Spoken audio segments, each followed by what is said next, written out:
A ciência, ela é observação. E essa observação, ela tem que ser feita de forma perene, de forma contínua, até a gente conseguir coletar dados. E aí sim, o grande problema da ufologia, coletar uma imensa quantidade de dados para aí sim a gente conseguir chegar numa conclusão. Porque a gente hoje não sabe nem a origem e nem as intenções desses fenômenos. Em relação a como começar isso no Brasil, né, a gente teve, após a liberação do relatório do Pentágono, no ano passado, imediatamente a Universidade de Harvard criou o projeto Galileu, pelo pesquisador astrofísico Avi Loeb. E hoje no observatório, no terraço da Universidade de Harvard, do Observatório de Astronomia, temos equipamentos para observar esses fenômenos. É uma estação piloto que com certeza vai começar a dar resultados. A NASA, há cerca de semanas atrás, também acaba de anunciar o estudo científico desses fenômenos. O estudo vai levar 9 meses. Destacaram um premiado astrofísico para poder liderar uma equipe de cientistas. E em breve teremos também o resultado desse estudo. E o governo dos Estados Unidos, ele criou, no ano passado, numa emenda na Lei Nacional de Defesa, a emenda Gillibrand-Rubio-Galego. Essa emenda justamente visa a dar fomento científico para esse assunto. Essa emenda, ela cria um órgão permanente de investigação desse assunto, coordenando as Forças Armadas e a comunidade de inteligência e outros órgãos do governo para coletar dados e que esses dados sejam compartilhados com instituições científicas. A gente não tem ciência se a gente guardar os dados e engavetar os dados. Esses dados precisam ser compartilhados. E essa é a ideia. Se a gente tiver, senador, aqui, uma discussão futura, novas audiências, nas subcomissões, nas comissões, que seja feita uma legislação para tratar o tema, que juntemos as Forças Armadas, as nossas instituições federais, as nossas academias, as nossas universidades para estudar o tema, eu tenho certeza que a gente vai conseguir ter grande êxito. Eu acho que o momento para a gente despontar nesse cenário é agora. Porque se o Brasil consegue fazer uma coisa organizada e descobre uma nova ciência, novas fronteiras, novas descobertas no campo da física, imagina a tecnologia que nosso povo não vai usufruir. Hoje a gente passa problemas de... Concluindo, hoje a gente passa problemas de preço de combustível, né? Quem sabe se a gente descobre novas tecnologias, se não precisamos mais usar isso, nem energia elétrica e nem combustíveis, né?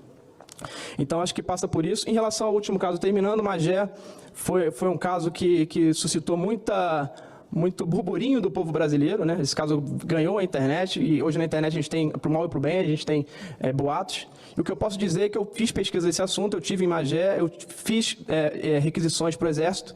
O Exército confirmou que houve uma operação militar na Serra dos Órgãos, no mesmo período do caso Magé, e confirmou também os helicópteros que sobrevoaram a região de Magé. Então, houve ali uma operação militar, não sabemos o que aconteceu, falaram de quedas de OVNIs, quedas de discos voadores, não sabemos o que aconteceu, mas, de fato, o povo magéense tem razão quando diz que houve algo, porque houve uma movimentação militar do Exército para uma operação que ainda não sabemos, a princípio, operação de destruição, na Serra dos Órgãos, mas não sabemos realmente o que aconteceu.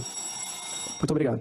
O engraçado é que vocês acabaram de ouvir um relato do cara dizendo que houve uma movimentação em Magé e que foi confirmado que houve uma operação pelos militares, mas eles não confirmaram o que era. E vocês acabaram de ver o rapaz ali falando no Senado, no evento de comemoração dos 75 anos do Dia Mundial da Ufologia, e o cara falando ali que realmente houve alguma coisa e eles não sabem o que aconteceu.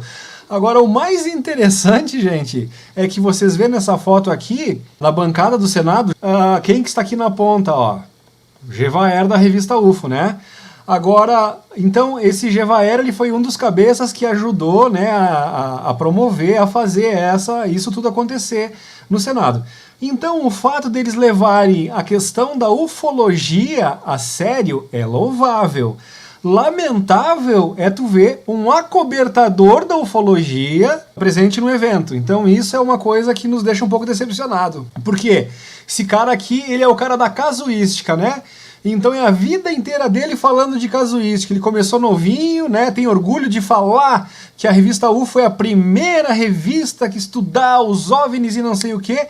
E não sai da casuística. E até hoje nunca teve um contato, nunca teve alguma coisa mais efetiva em relação. Não sai de casuística, não sai de avistamento de nave, não sai de estudo de agroglifo, não sai de entrevista com possíveis abduzidos e coisa e tal, o que é muito legal, gente, entendeu?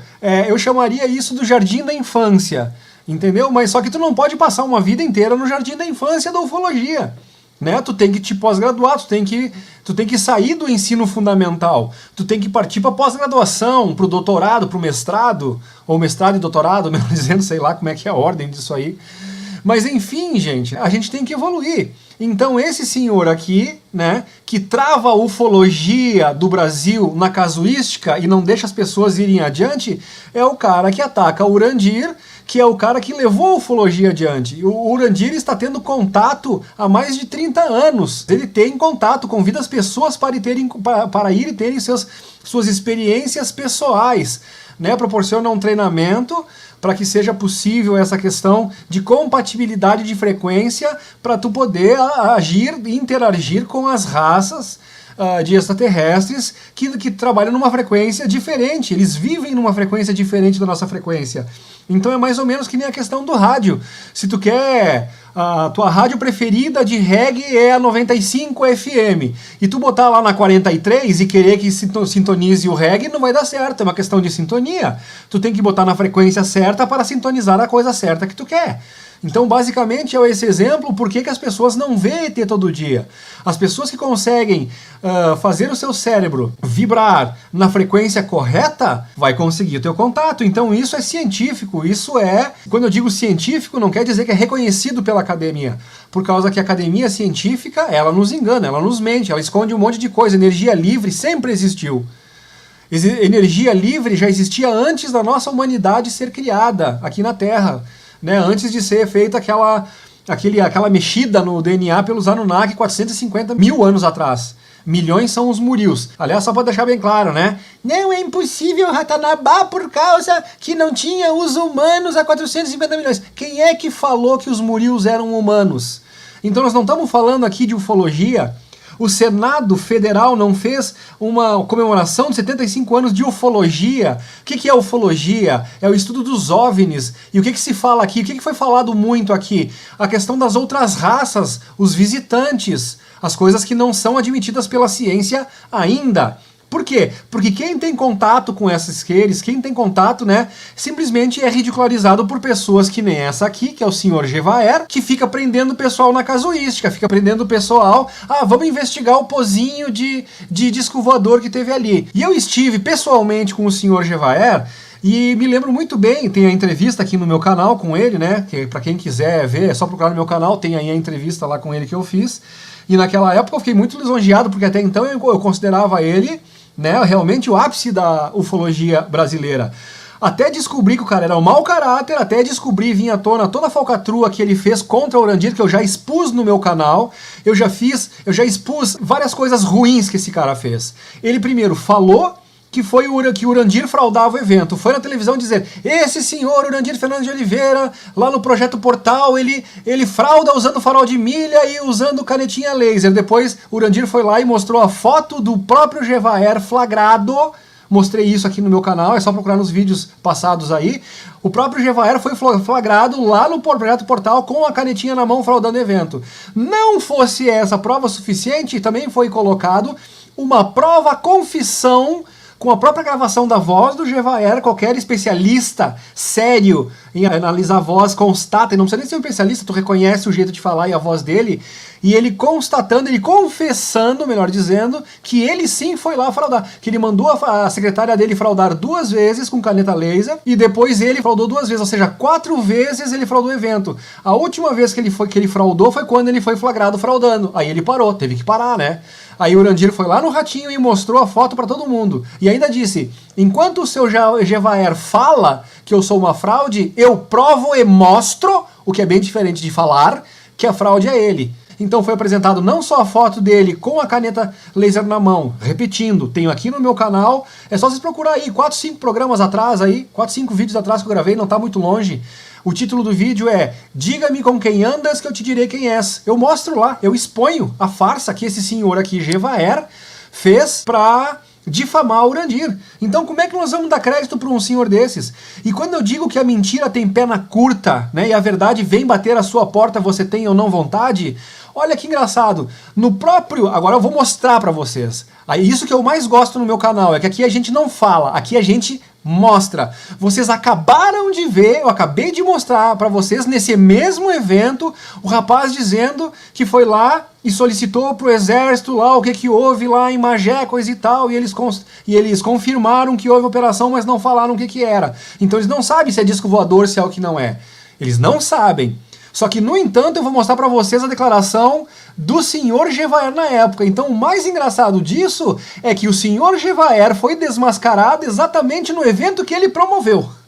Então, quando eu digo que a verdade vem bater na porta, tu tenha ou não vontade, e que a mentira tem perna curta, é disso que eu tô falando. Agora, vamos dar uma olhada na matéria de quando aconteceu a coisa lá em Magé, qual foi, o que o Ademar Gevaer falou? Vamos dar uma olhada? Então, pessoal, como vocês podem ver aqui, ó, uma matéria da CBN, aqui no dia 13/5/2020, que foi ao ar às 16h22, para ser bem preciso. Então, o que diz a matéria aqui? Objeto voador não identificado avistado em Magé não é extraterrestre, diz ufólogo. Aí o que mais me chama a atenção, e esse ufólogo é claro, né, o jornalista Ademar Gevaer, estudioso do assunto há mais de 50 anos, diz que há duas hipóteses para os objetos luminosos avistados na cidade de Magé, no Rio de Janeiro. Podem ter origem numa fábrica da região ou serem peças de um satélite chinês que caiu do espaço. Ok. Então, pessoal, quando eu estive com o Gevaer pessoalmente, que não foi, o contato com ele não se reduziu àquela entrevista que eu fiz com ele. Eu também palestrei com ele, eu me lembro na palestra que eu falei sobre Mohenjo-Daro e sobre o Bob Lazar. O Bob Lazar é o cientista que faz as engenharias reversas nos discos voadores acidentados lá nos Estados Unidos, né, no Groom Lake, na área 51, lá, eu tenho tudo isso documentado no meu canal. É só procurar que vocês acham. E depois também, além dessa entrevista, nós jantamos com ele, eu fui com ele até Nova Petrópolis, eu fui o motorista dele, ele tinha uma entrevista numa rádio, então nós fomos e voltamos de carro, então eu tive bastante tempo para conversar com ele.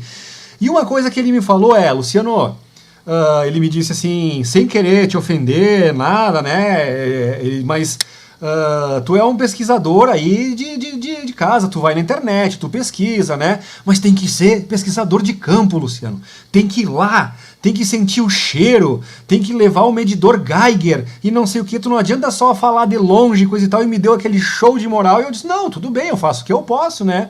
Eu, por enquanto, como eu não tenho, como não caiu nenhum disco voador aqui perto de onde eu moro, eu não tenho como tá indo atrás da onde acontecem as coisas, né? Tem uma limitação financeira e tudo mais. E não me ofendi com o que ele falou. Porque eu concordo que tem que ir a campo, que é o que o pessoal do Dáquila faz. O pessoal do Dáquila vai a campo. E aí, então, quando saiu essa matéria aqui, e quando aconteceu essa coisa de Magé, logo no outro dia o Gevaer já vai lá e diz, não é extraterrestre. Aí eu comentei com a minha esposa, pô, mas o cara aqui me disse que tem que ir, que tem que sentir o cheiro, que tem que levar o medidor Geiger, que é aquele que mede a radiação, né? Se tem radiação no local e coisa e tal. Eu digo, ele tá contradizendo tudo que ele me falou. Ele me falou que tinha que ir, que tinha que investigar, que tinha que sentir o cheiro antes de dar opinião. E agora ele tá opinando sem ter ido, sem ter investigado, sem ter sentido o cheiro, sem ter levado o medidor Geiger. Ou seja, um festival de contradição, né? E daí, então, ele bate o martelo dizendo que não é extraterrestre. E, no entanto, como vocês acabaram de ver, no próprio evento que ele ajudou a promover, que foi os 75 anos de estudo de ufologia, lá comemorados pelo Senado, o rapaz lá encerra a participação dele dizendo que Magé é verdade e que eles não sabem o que aconteceu, que houve sim uma interferência militar, ele conseguiu solicitando esses dados para as Forças Armadas lá, e eles disseram para ele, sim, houve uma operação, mas não falaram o que era. Então, se fosse um satélite, um pedaço de satélite chinês, como o Gevaer está falando aqui nessa reportagem que ele deu para a CBN, qual seria o problema em dizer, não, caiu lá e tal? Não seria uma resposta que ele dariam, aquelas coisas que foram vistas voando? Então a gente viu lá 4, 5 luzes, e isso tá filmado, qualquer um que botar OVNI em Magé vai ver isso, filmado por várias pessoas de diversos ângulos diferentes. Aí tinha várias luzes no céu, ou seja, vários OVNIs, e desses aí um cai. Aí eu mostrei aqui para vocês também o pessoal do Urandir, né, que tem contato com os extraterrestres, dizendo, esses são máquinas, digamos assim, são máquinas voadoras mal intencionadas que estão sendo derrubadas pelos nossos parceiros, por causa que elas emitem um pulso eletromagnético, que era uma coisa de frequência que fazia mal ao ser humano. E os nossos amigos extraterrestres, que são tão perseguidos pelo pessoal justamente do Gevaer aqui, eles foram lá e derrubaram esse dispositivo maligno que estava no céu. Por isso que de todas aquelas luzes lá, só uma caiu. Porque os outros eram os discos voadores que estavam derrubando esse artefato que ia fazer mal aos humanos. E o detalhe mais interessante é como eu mostrei aqui no meu canal antes de Magé acontecer, antes dessas coisas dos Starlink, do Elon Musk, né, cair pelo mundo inteiro aí, o pessoal aqui do Daquila avisou. Eles falaram, gente, os nossos parceiros vão derrubar isso aí porque isso aí faz mal para a humanidade e eles vão derrubar. E aí derrubaram 40 e poucos no mesmo dia, e aí veio a imprensa dizer, uma tempestade solar, já fiz essa matéria aqui no meu canal também, para quem quiser ver, tem um vídeo aqui, porque uma tempestade solar derrubou 40 e tantos satélites da Starlink. Só que aí tu pega o próprio pesquisador que entende do assunto, que eu, aliás, botei aqui no canal, que fala sobre a questão da intensidade, ela foi na intensidade 1, era mais fraquinha, não podia ter nem danificado o satélite, quanto mais derrubado, entendeu? Então é uma prova de que os parceiros nossos que estão trabalhando pelo bem da humanidade falaram, nós vamos derrubar, e derrubaram 42 no mesmo dia. Aí como não tinha como explicar 42 satélites, parece que foram 42 se não me engano, gente, ou 49, 42 ou 49, não me lembro meio o número. Mas depois que uma cacetada de Starlink do Elon Musk cai sem explicação, eles têm que arranjar alguma coisa. Foi uma tempestade solar. Só que essa tempestade solar era mínima, não deveria nem ter danificado o satélite, quanto mais derrubado, e derrubou só os satélites da Starlink e todos os outros satélites, nenhum foi afetado, nem danificado e nem derrubado.